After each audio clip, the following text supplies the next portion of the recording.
Hello बच्चों, let's read this question. So this question says the diagram shows a U-tube with cross-sectional area A and a partially filled with oil of density rho. A solid cylinder which fits tube tightly but can slide without friction is placed in the right arm. The system is in equilibrium. The weight of the cylinder is आपको क्या बताना है? आपको cylinder का wait बताना है. Alright, तो देखिए बच्चों, इस क्वेश्चन का की कॉन्सेप्ट आप क्या लिख सकते हैं? The key concept of this question, यहाँ पर आपको सिलेंडर का क्या करना है? वेट कैलकुलेट करके बताना है. आपके पास क्या एक यू सेप्ड ट्यूब है और ये आपके इक्विलिब्रियम पर है. देखिए सिस्टम आपका क्या है? आपका इक्विलिब्रियम पर है. ओके, तो हम लिख सकते हैं the key concept of this question is equilibrium. Equilibrium का मतलब क्या होता है? इक्विलिब्रियम का मतलब होता है कि नेट फोर्स आपका क्या कर रहा है? जीरो के इक्वल कर रहा है. ओके, नेट फोर्स अगर आपका जीरो करेगा तो हम बता सकते हैं सिस्टम क्या आपका इक्विलिब्रियम पे है. ओके, यहाँ पर देखिए आपके पास एक यू सेप्ड ट्यूब है. ओके, ये आपके पास क्या है? यू सेप्ड ट्यूब है. This is our tube.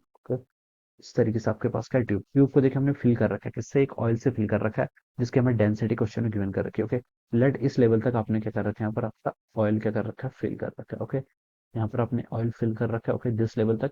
उसके बाद देखिए आपका क्या एक सिलेंडर है. उसके बाद आपने क्या कर रखा है? यहाँ पर एक सिलेंडर पुट किया. This is a cylinder. Alright, यहाँ पर देखिए आपके पास क्या ऐसा एक सिलेंडर है.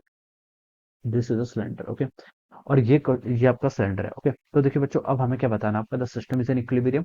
The weight of the cylinder, हमें सिलेंडर का वेट यहाँ पर क्या करना है? कैलकुलेट करके बताना है. ओके, और देखिए बच्चों, मान लीजिए, देखिए बच्चों, यहाँ पर जो आपके एटमॉस्फेयर के साथ कांटेक्ट में, इस पर आपका प्रेशर कितना होगा? पी नॉट के इक्वल होगा. ओके, और हम बता सकते हैं, देखिए यहाँ से लेकर आपको यहाँ तक की हाइट क्वेश्चन में क्या कर रखी है? गिवन कर रखी है. तो हम बता सकते हैं कि इस पॉइंट को मान लीजिए मैं ए बोल देता हूँ. This point is B. Okay, अब देखिए जो आपका यहाँ पर फ्लूइड है. ओके, ये क्या आपका रेस्ट पर, इस पर आपका रेस्ट पर अन एक्सेलरेटेड सिस्टम होता था, हम उस केस में बता सकते हैं आपका सेम वर्टिकल हाइट पर आपका सेम क्या होता है? प्रेशर होता है. तो pressure at point A and pressure at point B क्या रहेगा? आपका सेम रहेगा. तो ए पॉइंट पर देखिए बच्चों कितना प्रेशर हो जाएगा? ए पॉइंट पर हो जाएगा. देखिए प्रेशर देखिए हमें पता है डाउन जाने पर क्या करता है? इंक्रीज करता है. एटमॉस्फेरिक प्रेशर यहाँ पर पी नॉट था, यहाँ पर कितना हो जाएगा? P nought plus rho into g into L के इक्वल हो जाएगा. ओके, सिमिलरली हम बता सकते हैं this will be the same pressure at this point. कितना होगा? आपका P nought plus rho g L के इक्वल हो जाएगा. ओके, अब देखिए यहाँ पर आपका जो सिलेंडर है ये आपका इक्विलिब्रियम पे है, तो हम बता सकते हैं कि इस पर कौन कौन से फोर्स लेंगे. एक फोर्स उसका वेट लेगा, weight in the downward direction. यहाँ पर देखिए अब पॉइंट पे प्रेशर कितना होगा? आपका पी नॉट का इक्वल होगा. ओके, क्योंकि ये भी आपका क्या है?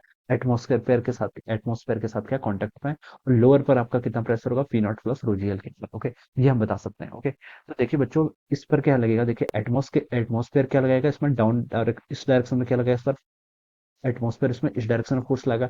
एक इसका खुद का क्या है? वेट है. ओके, तो हम बता सकते हैं जो आपका ऑयल होगा, ऑयल सिलेंडर पे, ये देखिए आपका सिलेंडर इक्विलिब्रियम की सिचुएशन है. इसका मतलब है जो ऑयल है, ऑयल भी क्या लगा रहा होगा इसमें? सिलेंडर को इस डायरेक्शन में फोर्स लगा रहा होगा. ओके, और ये फोर्स देखिए हमें क्या बताना है? ये फोर्स आपके किसके इक्वल होगा? देखिए ये हम फोर्स बता सकते हैं. देखिए फोर्स किसके इक्वल होता है? फोर्स होता है आपका प्रेशर इंटू एरिया के इक्वल. ओके, फोर्स किसके इक्वल होता है आपका? हम लिख सकते हैं आपका force is equal to the pressure into area. Okay, और ये सिस्टम आपका इक्विलिब्रियम में है, यानी कि आपका डब्ल्यू और ये जो फोर्स आपका अपवर्ड डायरेक्शन में लग रहा है, ये क्या होगा? आपका इक्वल होगा. ओके, तो मैं यहाँ से बता सकता हूँ जो आपका डब्ल्यू होगा वो किसके इक्वल होगा? इसने देखिए अपवर्ड डायरेक्शन में कौन सा फोर्स लगा? ऑयल ने देखिए जो सिलेंडर पर फोर्स लगाया, कितना लगा? देखिए फोर्स होता है आपका pressure into area. Okay, pressure difference देखिए कितना है? ऊपर था आपका पी नॉट, नीचे कितना है? पी नॉट प्लस रोजी है, तो हम बता सकते हैं प्रेशर डिफरेंस हो जाएगा आपका रोजी इंटू एल के इक्वल. ओके, इंटू इसका एरिया. एरिया देखिए क्वेश्चन में गिवन कर रखा है, क्रॉस सेक्शनल एरिया ट्यूब का कितना? ए. तो आप इसको क्या कर लीजिए? ए से यहाँ पर मल्टीप्लाई कर लीजिए. तो हम यहाँ से बता सकते हैं जो आपकी डब्ल्यू की वैल्यू है ये किसके इक्वल हो जाएगा? It is equal to A times L rho g. Okay, so this will be the W. ये क्या हो जाएगा? आपका आंसर डब्ल्यू हो जाएगा. And this will be the answer of this question. ये क्या हो जाएगा? इस क्वेश्चन का आंसर. आपसे ये पूछा था system is an equilibrium, the weight of the cylinder, तो वेट ऑफ द सिलेंडर किसके इक्वल हो जाएगा? आपका ये आपका प्रेशर इंटू एरिया के इक्वल हो जाएगा. Okay, so this will be the answer of this question. तो इस तरीके से हम क्या करेंगे? इसको सॉल्व करेंगे. So I hope we all understood this concept. All the best and thank you.